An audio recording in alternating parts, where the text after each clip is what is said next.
আজকে আমরা দেখব আরও একটি প্রশ্ন। দ্বিতীয় পর্যায়ক্রমিক মূল্যায়ন 2026-এর জন্য ষষ্ঠ শ্রেণীর ভূগোল প্রশ্ন, যেখানে পূর্ণমান 50, সময় রয়েছে 1 ঘন্টা 30 মিনিট। একই দিকে রয়েছে সঠিক উত্তরটি নির্বাচন করো। 1 × 12। বেতার তরঙ্গের প্রতিফলন হয় বায়ুমণ্ডলের যে স্তরে? উত্তর হবে থার্মোস্ফিয়ার। সাহারা মরুভূমি যে মহাদেশে অবস্থিত? উত্তর হবে আফ্রিকা মহাদেশ। বায়ুর আর্দ্রতা মাপার যন্ত্রের নাম? উত্তর হবে হাইগ্রোমিটার। সমুদ্রপৃষ্ঠ থেকে প্রতি 1000 মিটার উচ্চতায় উষ্ণতা হ্রাস পায় 6.5 ডিগ্রি সেলসিয়াস। কোন মাটিতে লৌহ অক্সাইডের উপস্থিতির জন্য ইটের মতো গাঢ় লাল রঙের হয়?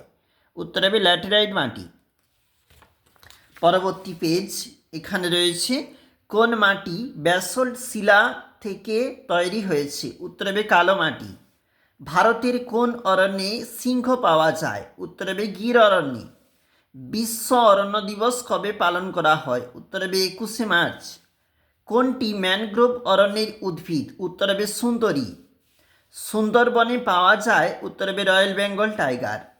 ভারতের পশ্চিমী ঝঞ্ঝার প্রভাব দেখা যায় কোন ঋতুতে? উত্তর হবে শীত ঋতুতে। উত্তর ভারতে গ্রীষ্মকালে দিনের বেলায় যে অত্যাধিক উষ্ণ বায়ু প্রবাহিত হয় তার নাম কি?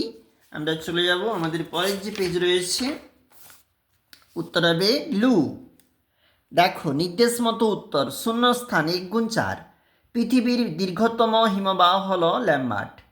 আন্টার্কটিকা মহাদেশের সর্বোচ্চ সিংহের নাম ভিনসন ম্যাসিভ। পৃথিবীর সর্বাধিক বৃষ্টিবহুল অঞ্চল মৌসিনরাম। ভারত ক্রান্তীয় মৌসুমী জলবায়ুর দেশ। এক কথায় উত্তর দাও, যে কোনো 4টি। কোন অরণ্যের উদ্ভিদে শ্বাসমূল ঠেসমূল দেখা যায়? উত্তর হবে ম্যানগ্রোভ জাতীয় উদ্ভিদে। কোন গাছের ছাল থেকে কুইনাইন তৈরি করা হয়? উত্তর হবে সিনকোনা গাছের ছাল থেকে। ভারতে কোন মাসের প্রথম সপ্তাহ বন্যপ্রাণ সপ্তাহ হিসাবে পালিত হয়? উত্তর হবে অক্টোবর মাস। ভারতের কোথায় বুনো গাধা পাওয়া যায়? উত্তর হবে গুজরাটের কচ্ছের রণে। এক সিংহ বিশিষ্ট গন্ডার দেখা যায় ভারতের কোন অভয়ারণ্যে? উত্তর হবে অসমের কাজিরাঙা অভয়ারণ্যে। অনধিক 30টি শব্দে উত্তর দাও, যে কোনো 4টি। 2 × 4। দৈনিক উষ্ণতার প্রসর কাকে বলে? এটা প্রসর হবে। সমষ্ণরেখা কাকে বলে? খাদার ও ভাঙর কি মাটি কাকে বলে? মরু মাটির 2টি বৈশিষ্ট্য লেখো। কোন কোন উপাদানের উপর নির্ভর করে মাটি তৈরি হয়? আবারও পরবর্তী পেজ। বায়ুর আর্দ্রতা বলতে কি বোঝায়? এরপরের প্রশ্ন 50টি শব্দে লিখতে হবে। 4টি প্রশ্ন 3 নাম্বার করে। আন্টার্কটিকাকে বিজ্ঞানের মহাদেশ, আন্টার্কটিকা মহাদেশকে আন্তর্জাতিক ভূখণ্ড বলা হয় কেন? আন্টার্কটিকা মহাদেশে কী ধরনের জীবজগৎ দেখতে পাওয়া যায়? ভারতে কোন মৌসুমি বায়ুর প্রভাবে বর্ষাকালে বৃষ্টিপাত হয় এবং কেন? ভারতে দিল্লি, চণ্ডীগড়, ভোপালে চরমভাবাপন্ন জলবায়ু লক্ষ্য করা যায় কেন?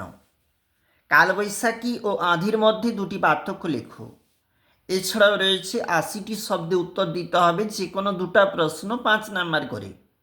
বায়ুমণ্ডলের ট্রপোস্ফিয়ার ও স্ট্র্যাটোস্ফিয়ারের সংক্ষিপ্ত পরিচয় দাও। পৃথিবীর তাপমণ্ডলগুলির সংক্ষিপ্ত বিবরণ দাও। মাটি সংরক্ষণের উপায়গুলি লেখো। অরণ্যকে আমাদের বন্ধু বলা হয় কেন? আমরা দেখলাম আজকে গুরুত্বপূর্ণ প্রশ্নপত্র, যেটা ছিল ষষ্ঠ শ্রেণীর ভূগোল প্রশ্ন।